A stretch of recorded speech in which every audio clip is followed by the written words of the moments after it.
نصلی و نصلی علی رسول الکریم اما بعد فوز باللہ من الشیطان الرجیم بسم اللہ الرحمن الرحیم۔ جناب صدر، معزز استاذہ کرام اور میرے پیارے مکتب ساتھیوں، السلام علیکم۔ آج مجھے آپ سب کے سامنے جس عنوان پر لفظ کشائی کرنے کا موقع ملا ہے وہ ہے اسوہ حسنہ۔ آج انسان کو رفعت عطا ہو گئی، آج انسان کو رفعت عطا ہو گئی، ابن آدم کو عظمت عطا ہو گئی، ہر بشر کو یہ نعمت عطا ہو گئی۔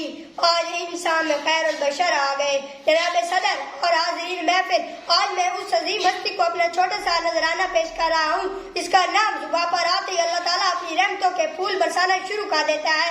یہ وہی ذیشان ہستی ہے جس پر اللہ کے فرشتے اور اللہ تعالیٰ خود درود بھیجتے ہیں۔ جی ہاں، عالم امنہ کے لال سرور کائنات خاتم النبیین حضرت محمد صلی اللہ علیہ وسلم کے حضور اپنی عقیدت و احترام کا اظہار کر رہا ہوں۔ جناب صدر، حضور صلی اللہ علیہ وسلم نے اسوہ حسنہ کا اعلیٰ ترین نمونہ پیش کیا اور طریقے کے مقابلے میں ایسا ہدایت کا چراغ روشن کیا جس سے صراط مستقیم تک رسائی آسان ہو گئی۔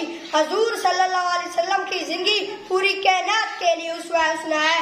قرآن مجید میں ہے کہ لقد کان لکم فی رسول اللہ اسوۃ حسنہ، تمہارے لیے حضور صلی اللہ علیہ وسلم کی زندگی میں بہترین نمونہ ہے۔ جناب صدر، اگر آپ تاجر ہیں تو رب کے تاجر کو دیکھیں، اگر آپ سلطان ہیں تو رب کے سلطان کو دیکھیں، اگر آپ یتیم ہیں تو امنہ کے لال کو دیکھیں، اگر آپ باپ ہیں تو فاطمہ الزہرا کے باپ کو دیکھیں، اگر آپ نانا ہیں تو حسن اور حسین کے نانا کی عظمت کو دیکھیں۔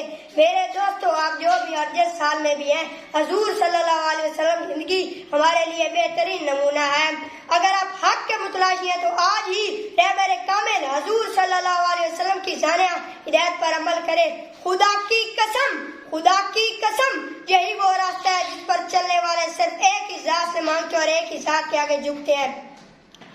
جب رخ سلطان مدینہ آیا، ماہ خورشید کے ماتھے پہ پسینہ آیا، جب لب جبریل نے 100 بار ادب سے چوما، جب لب جبریل پہ نام مدینہ آیا۔ والسلام، شکریہ۔